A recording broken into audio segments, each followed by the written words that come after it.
Hi guys, welcome back. I am Vivek Singhal from tradingwithvivek.com। और आज Saturday है और सैटरडे इवनिंग को मैं आपके सामने अपने कुछ व्यूज़ रखता हूँ, जो मेरा एक्सपीरियंस है, जो मेरी ऑब्जर्वेशन है ड्यूरिंग माय करियर और पिछले 15-20 सालों में, तब से जब से कमाना शुरू किया है। तो पूरी लाइफ के एक्सपीरियंस में से किसी एक पर्टिकुलर टॉपिक को आपके सामने मैं लेकर आता हूँ। तो आज का हमारा टॉपिक है कि हम अपनी सैलरी को 20% एवरी ईयर कैसे बढ़ाएं।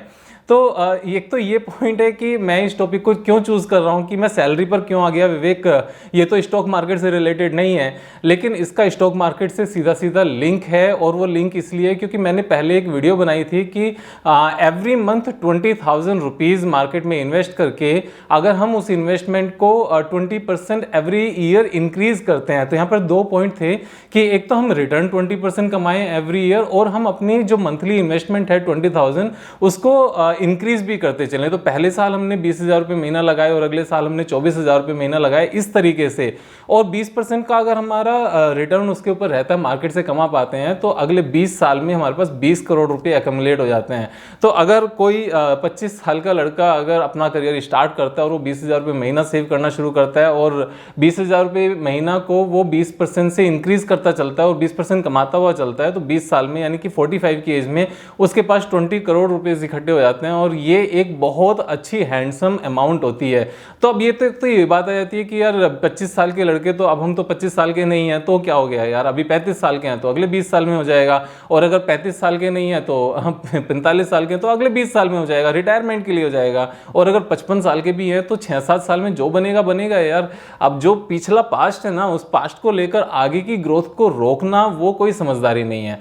अब ये पॉइंट यहाँ पर इसलिए आया था कि जो 20% इंक्रीमेंट वाला है, कि बहुत सारे व्यूअर्स ने और मेरे कलीग्स ने भी, जो पुराने एक्स कलीग्स हैं, उन्होंने भी मुझे बोला था कि विवेक, तूने 20% सैलरी तेरी तो हाइक हुई है, लेकिन हमारी कभी हुई है और जनरल में कभी होती है क्या?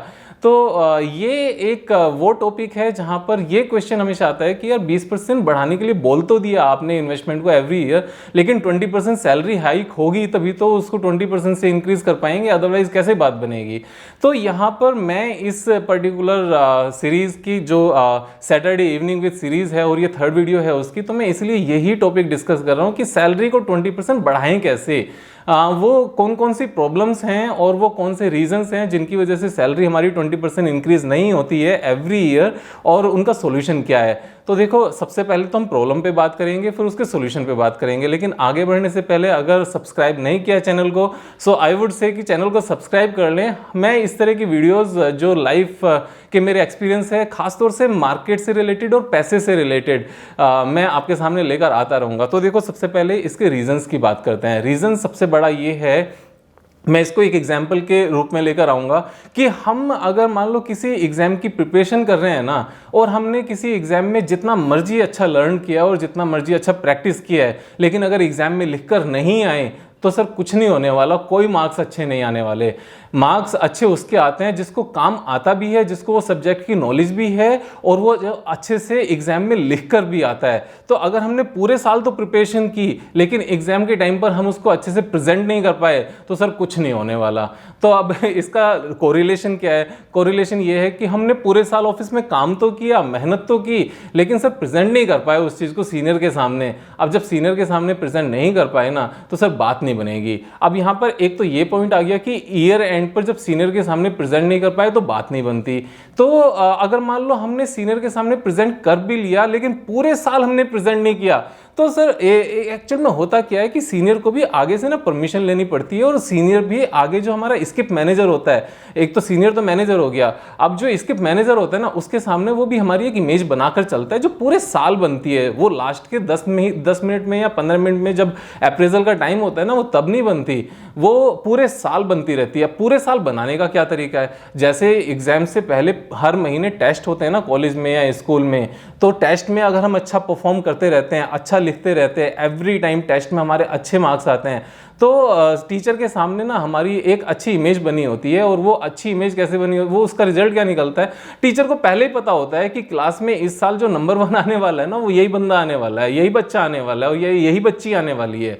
अब जब ये जो इमेज बनती है, ये इमेज कैसे बनेगी, ये इमेज ऐसे बनेगी कि हम जो भी काम कर रहे हैं ना उसको नोट डाउन करते चलो, और उसको जब हम नोट डाउन करते हैं ना, हम टाइम टेबल, बहुत सारी कंपनीज में एक कल्चर होता है कि हमें अपना डे टाइम में हमने क्या क्या किया वो सारा का सारा फिल करके भर के देना होता है, जिससे जो आउटसोर्सिंग प्रोसेस में खास तौर से होता है वहां पर फिर वो आगे क्लाइंट से कि आपके इस पर्टिकुलर प्रोजेक्ट पर इतने क्लाइंट्स ने इतने मैन पावर में ये काम किया, तो आगे से फिर क्लाइंट से पैसा लेना होता है नंबर ऑफ वर्किंग आवर्स के बेस पर। लेकिन ये कुछ ही कंपनीज में होता है, सब में नहीं होता। तो अगर आपकी कंपनी में ऐसी रिक्वायरमेंट नहीं भी है ना, आप अपना मेंटेन करके चलो, और हर महीने बॉस को भेजो कि देखो जी ये काम किया मैंने।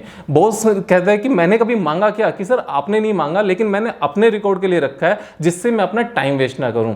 देखो एक बात मुझे बहुत पहले मेरे एक गुरुजी हैं, उन्होंने बताई थी कि बेटा जहां पर आपकी 3 चीजें लगती है ना, वहां पर सक्सेस मिलनी ही मिलनी है। और वो 3 चीजें क्या हैं, आपका टाइम, आपका फोकस और आपकी एनर्जी। तो हम लोग करते क्या हैं ऑफिस में, खास तौर से जनरली जो मैंने सुना है और जो देखा है, वो वहाँ पर हम अपना टाइम तो दे रहे होते हैं, क्योंकि मॉर्निंग में 10 o'clock ऑफिस पहुँच गए तो पहुँच गए, शाम को हम कोई 5 o'clock, कोई 6 o'clock, कोई 7 o'clock, कोई 10 o'clock, जिस टाइम भी हम लोग आ रहे हैं तो हम टाइम तो दे रहे हैं वहाँ पर, लेकिन कितना फोकस दे रहे हैं ये क्वेश्चन मार्क है। अगर हर कोई, जितने भी व्यूअर्स इस वीडियो को देख रहे हैं ना, अगर वो अपने आप से क्वेश्चन करे कि कितना फोकस करके हमने काम किया है, तो यहाँ पे एक छोटा सा डाउट जरूर क्रिएट होता हुआ आपको नजर आएगा कि 100% दिया क्या, सर 100% नहीं दिया। अच्छा, अब बात आती है कि एनर्जी की। तो टाइम भी हो गया, फोकस भी हो गया, और एनर्जी कहाँ से आएगी? एनर्जी का मतलब यहाँ पर सिर्फ और सिर्फ एनर्जी से नहीं है, यहाँ पर मतलब पॉजिटिव एनर्जी से है। अगर पॉजिटिव एनर्जी नहीं है ना, तो वो नेगेटिव एनर्जी वो रिजल्ट लेकर आ ही नहीं सकती जितनी रिजल्ट हमें देनी चाहिए।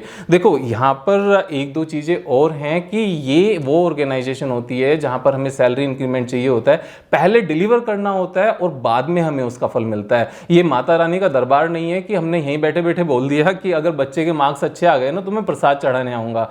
यहाँ वैसे काम नहीं चलता। माता रानी जितने दयालु, ये बिजनेस ऑर्गेनाइजेशन जो कॉर्पोरेट वर्ल्ड है ना, ये कभी नहीं होता। यहाँ पर हमें पहले डिलीवर करना है और बाद में मांगने जाना है। और जब पहले डिलीवर करते हैं ना, तो वो डिलीवर साल के आखिर में एक बार में जाके याद नहीं दिलाना, देखो मैंने ये भी किया था, मैंने ये भी किया था, मैंने ये भी किया था। सर डे 1 से काम करते चलो, फोकस करते चलो और डिलीवर करके दिखाते चलो। जब हम एवरी मंथ आप अपनी जो पूरी टाइम टेबल और शीट है ना, वो डिलीवर करके दिखाते चलेंगे ना, बॉस देखो मैंने अपने ये 9 आवर्स ऐसे ऐसे इस काम पर इतना इतना करके स्पेंड किए हैं, तो उसकी जो इमेज बनेगी ना बॉस के सामने, और जो बॉस आपकी इमेज आगे बनाकर चलेगा, तो बॉस कभी आपसे चिढ़ा हुआ नहीं रहेगा, वो किलसा हुआ नहीं रहेगा। हमेशा उसको पता होगा कि यार ये तो ये काम कर रहा है, ये काम कर रहा है तो कर रहा है, इसको ना टोकने की जरूरत है ना कहने की जरूरत है। और जब यहाँ पर ये कंफ्यूजन या क्लैशेस नहीं होते ना, तो आपकी परफॉर्मेंस और बढ़ जाती है, क्योंकि आप और फोकस करके काम करते हो, क्योंकि आपकी एनर्जी पॉजिटिव होती है, क्योंकि एनवायरमेंट आपको लेकर बॉस के साथ रिलेशन का ना वो हमेशा पॉजिटिव होता है। एक और बात, एक ही सेकंड बात, एक और हमेशा ध्यान रखना है कि बॉस के साथ जो रिलेशन रखने हैं ना, वो गुरु वाले रखने हैं। बॉस अगर सीनियर है तो किसी रीजन से सीनियर है, वो आपसे ज्यादा जानता है, इस चीज को एक्सेप्ट करो। अपनी ईगो को थोड़ा सा ट्रिम करना चाहिए हम लोगों को हमेशा। अदरवाइज होता क्या है कि देवी मैया के दरबार में जाते हैं, वहां पे जाके बोलते हैं कि नौकरी दिला दो, और जैसे ही नौकरी मिलती है ना, अपने वर्क प्रोफाइल की भी बुराई करनी शुरू कर देते हैं। जस्ट आफ्टर 3 मंथ सैलरी कम है, इस बात का भी हम रोना शुरू कर देते हैं। और बॉस से तो बुरा बॉस ही नहीं है, ये तो बस पता ही है। और कलीग को लेकर तो यार पॉलिटिक्स चलती है यार हर जगह, क्या करें, पॉलिटिक्स ही पॉलिटिक्स ब्रीव कॉर्पोरेट वर्ल्ड में। देखो पॉलिटिक्स तब चलती है जब आप अपने एग्जाम में अच्छे से उस चीज को प्रेजेंट नहीं कर पाते। अगर हम अपनी सारे काम को अच्छे से नोट डाउन करके अगर आगे चल के प्रेजेंट कर पाते हैं ना, तो आपके ऊपर किसी पॉलिटिक्स का कोई इंपैक्ट ही नहीं आता।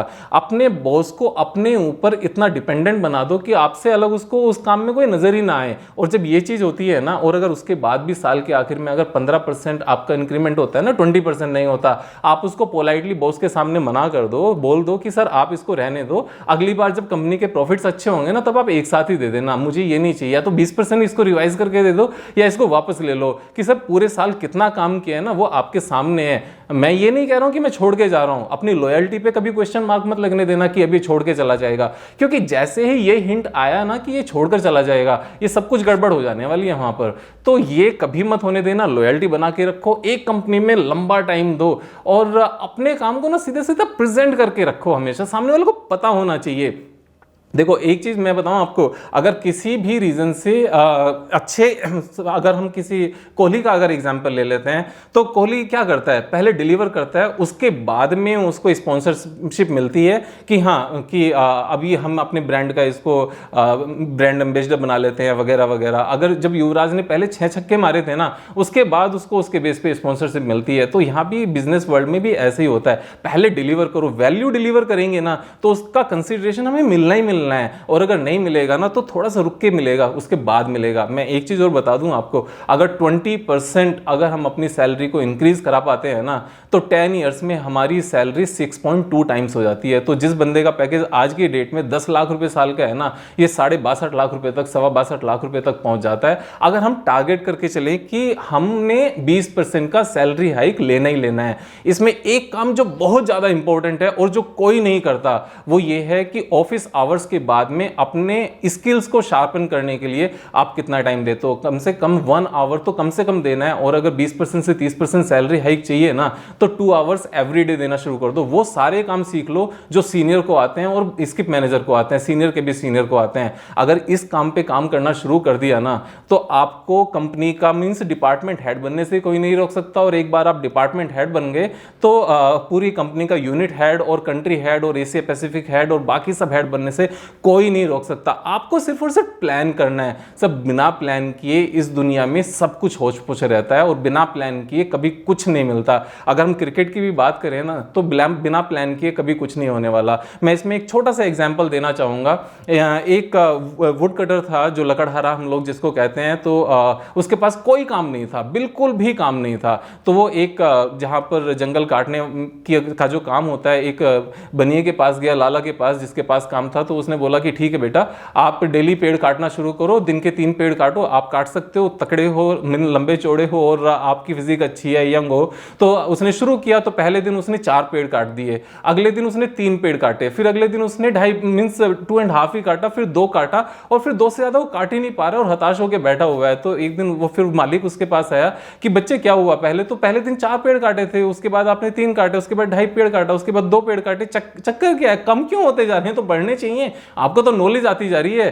तो मैं तो सर बहुत मेहनत कर रहा हूं, मैं तो उससे भी ज्यादा मेहनत कर रहा हूं। पहले मैं 3 घंटे में 3 पेड़ काटता था, अभी 4 घंटे लगते हैं, अभी 5 लगते हैं, अभी 6 लगते हैं, लेकिन 2 ही कट पा रहे हैं। तो फिर उसने, जो ओनर है, उसने देखा कि आपने अपनी जो एक्स है, जो कुल्हाड़ी है, इसको शार्पन कब किया था, कि शार्पन करने का टाइम कहाँ है? तो जो बच्चा, जो लड़का है एनर्जेटिक, वो बोलता है कि शार्प करने का टाइम कहाँ है? अगर से शार्प करने का टाइम नहीं है ना, तो उस बेकार जो कुल्हाड़ी है ना, जो वो ब्लंट हो गई है, उससे आप लगे रहोगे तो कुछ नहीं होगा। घर आओ, घर पे आके 2 घंटे अपने स्किल्स को डेवलप करने पे लगाओगे ना, तो जो परफॉर्मेंस आएगी ऑफिस में, आपकी ईमेल के जो वर्ड्स है ना, वो बाकी सबसे सुपर्ब होने चाहिए, प्रोफेशनल होने चाहिए। आपकी इंग्लिश आपकी पूरी टीम में सबसे अच्छी होनी चाहिए, उस चीज पे वर्क करो। आपका बिहेवियर पूरी टीम के सब जितने भी लोग हैं ना, सबके बिहेवियर से सबसे अच्छा होना चाहिए, सबसे सॉफ्ट होना चाहिए। आप जो रेस्पेक्ट देते हो ना सीनियर को, वो बाकी सारे कलीग से सबसे ज्यादा रेस्पेक्ट देने वाले होने चाहिए। जो बॉस को काम आता है ना, बॉस के पास अपना काम फिनिश करके चले जाओ कि सर मैं आपकी कुछ हेल्प करूं।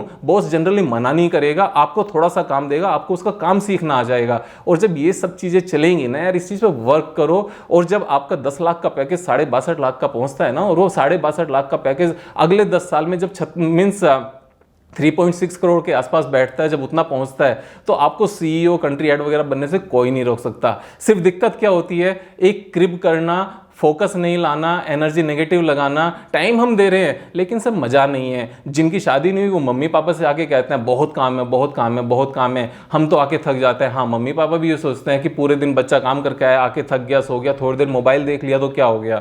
सर मोबाइल देखो, लेकिन उसमें क्या देखना है पहले से डिसाइडेड होना चाहिए। ये नहीं कि कुछ भी हम स्क्रॉल किए जा रहे हैं। कुछ भी देखने से कभी बात नहीं बनती। पहले आपने प्री डिसाइडेड होना चाहिए, मुझे ये स्किल्स डेवलप करने हैं, यूट्यूब पे जाके ये सर्च करना है, इस चैनल को देखना है, इस चैनल चैनल को देख के सो जाना है, अगले दिन फिर अपना स्किल डेवलप करना है। एक रजिस्टर बनाओ कि आपने इस महीने कौन सा स्किल डेवलप करना है, अगले महीने कौन सा करना है, अगले महीने कौन सा करना है। 12 महीने होते हैं, 12 स्किल्स डेवलप करने हैं। एवरी स्किल को हर महीने 3 घंटे या 2 घंटे देने हैं और देखो आप कैसे निखर के आते हो यार। 20% की बात नहीं कर रहा हूँ, 40% भी इंक्रीमेंट आएगा और आपको ना 1-2 लेवल बीच में स्किप भी हो जाएंगे और सीधे सीधे आप ऊपर भी बन जाओगे। मेरे साथ ऐसा हुआ है, इसलिए मैं आपको बता रहा हूँ, अपना एक्सपीरियंस शेयर कर रहा हूँ। 1.35 लाख रुपीस के स्टार्टिंग पैकेज से 8 साल में मेरा पैकेज 14.65 तक पहुंचा है। अब आप कैलकुलेट कर लो ये कितने % CAGR है। इसमें मैं तारीफ नहीं कर रहा हूँ, अपना एक्सपीरियंस शेयर कर रहा हूँ, क्योंकि अगर बड़े अपना एक्सपीरियंस छोटों के साथ शेयर नहीं करेंगे ना तो कौन सिखाएगा। अब इसमें बात ये आती है कि क्या ये चीज़ सिर्फ अपने छोटे से छोटों पे एप्लीकेबल होती है? ऐसा नहीं है, CEO पे भी ये चीज़ एप्लीकेबल होती है, क्योंकि CEO अगर एक यूनिट का CEO है ना और 5 यूनिट हैं तो उसके ऊपर कैसे पहुंचना है, तो वहाँ भी ये चीज़ एप्लीकेबल होती है। तो आज की इस वीडियो में सैटरडे इवनिंग विद विवेक की 3rd वीडियो में मेरा मैसेज यही है, लॉयल बनो, ईगो को ट्रिम करो, स्किल्स को डेवलप करो, सीनियर्स की रेस्पेक्ट करो, उनको प्यार करो, सबसे अलग निखर के आ जाओ यार। सैलरी तो अपने आप बढ़ेगी, झक मार के आएगी, और जब वो बढ़ी हुई सैलरी इन्वेस्ट होगी ना मार्केट में तो आपका पोर्टफोलियो का साइज इतना हो जाएगा जितना शायद उस कंपनी के CEO पे अभी नहीं होगा। Thank you so much. I am Vivek Singhal. Next video के लिए फिर से रेडी रहना, हम मिलते रहेंगे। Thank you so much.